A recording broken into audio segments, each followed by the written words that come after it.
One day, Sir Handel was resting in the sheds when Mr. Percival walked up. Sir Handel, there you are.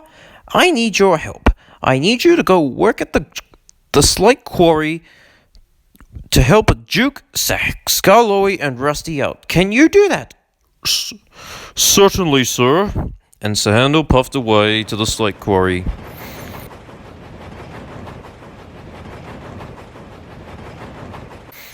Duke was waiting in the yards when he heard Sir Handel come up. Hello, Grandpa. I heard that Mr. Percival needs your help. He said you were tired.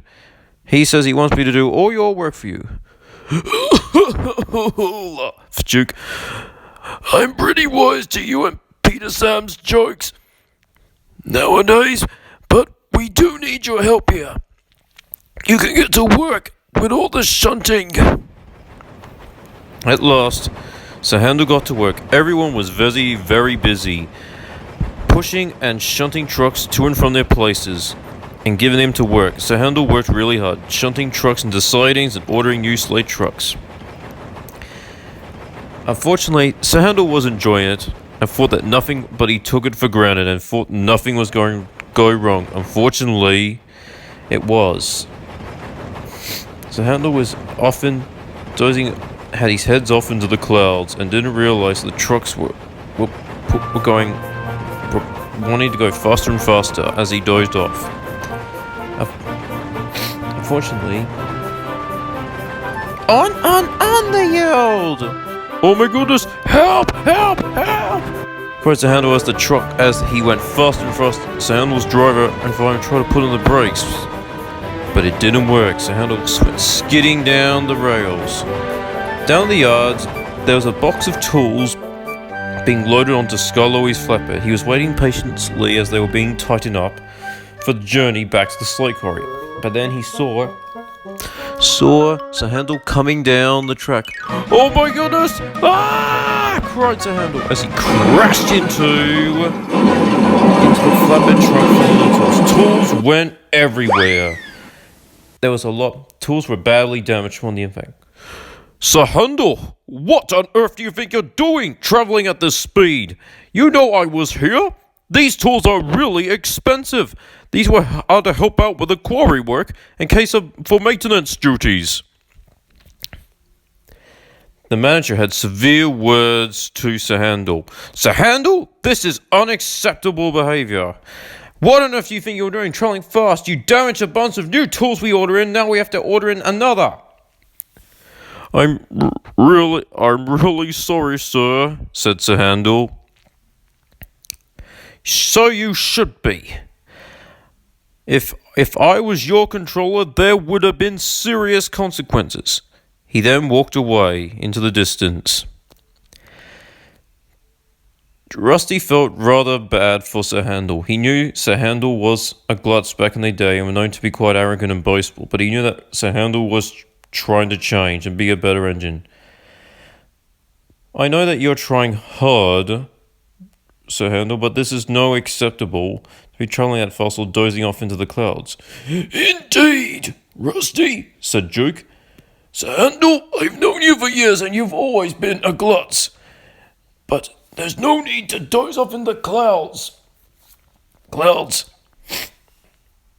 I know, you guys, I'm really sorry.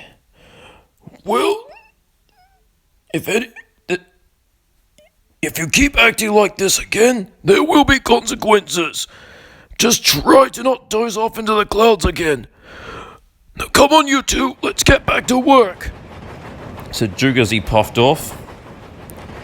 At last, Sir Handel quickly got the rest of the slate trucks and was waiting patiently to go, and then he heard a strange sound. Oh, that's a strange sound. I've never heard something like that before. I have, said his driver. It sounds like a rock slide to me. Then came the alarm. Clear the quarry! It's a rock collections! At last, Duke and Rusty arrived to help get workmen aboard their coaches. At last, Rusty was the one to set off first. As Duke was about to leave, Sir Handel ran over. Oh my goodness! Skarloey! He's still at the still at the slate quarry. I'll go get him. No! No, Sir Handel, there's no time! Get these trucks out of here!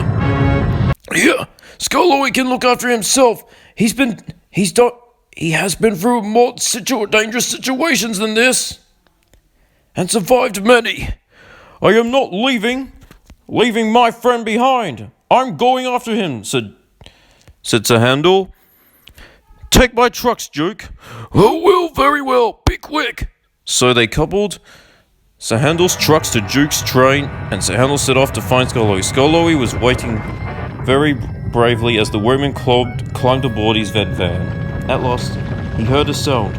Oh, Sir Handel, thank God you're here. I don't know how long this is. I've been waiting to get every single workman I could find into my vent van. No time. Let's get out of here. Indeed.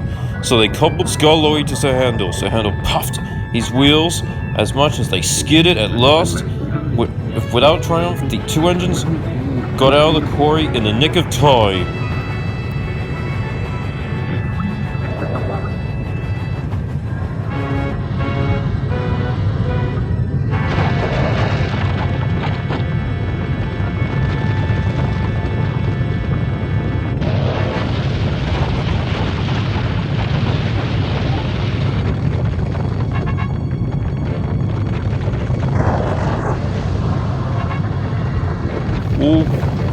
Oh, thank God for that, cried Sir Handel.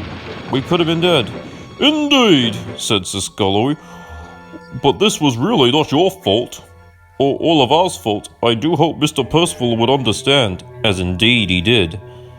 That afternoon, back at the yards, Mr. Percival had a word to Scarlowy, Sir Handel, Duke, and Rusty. Well done, you four!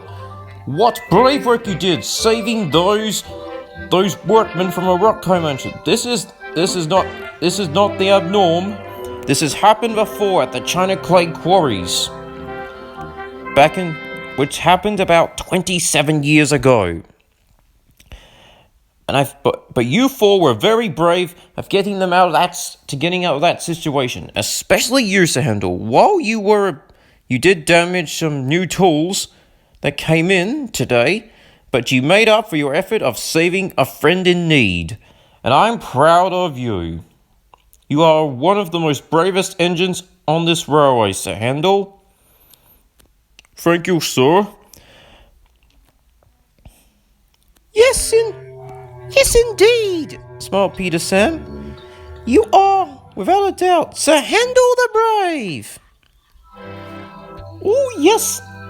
Oh, yes. He is Sir Handel the Brave, said Rheneas. Why do I always miss out on the action? Said Duncan. All the engines just laughed as they talked about the event's day. But Sir Handel couldn't agree more. There's nothing more than being heroic, than being a glutz.